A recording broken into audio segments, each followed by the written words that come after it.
Magluluto ako ng labong, ginataang labong with mackerel and chili. Na ano na yung mga sili. Ayan po yung sili. Hindi ko muna siya hahaluin kasi kalalagay ko lang po yung gata.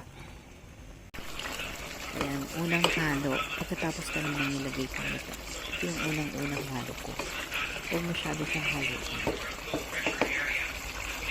Ito na yung pangatlong halo ko. Medyo tuyo-tuyo na siya. Madali lang po. Isa mo lang yung sibuyas, bawang, luya. Tapos, sunod mo yung labong. At saka, mackerel.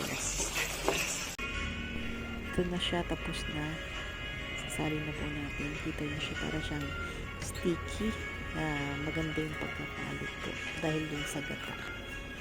Yan. 1 kilong labong. 1 buong malaking manok. Thank you for watching. Please share my videos. Bye.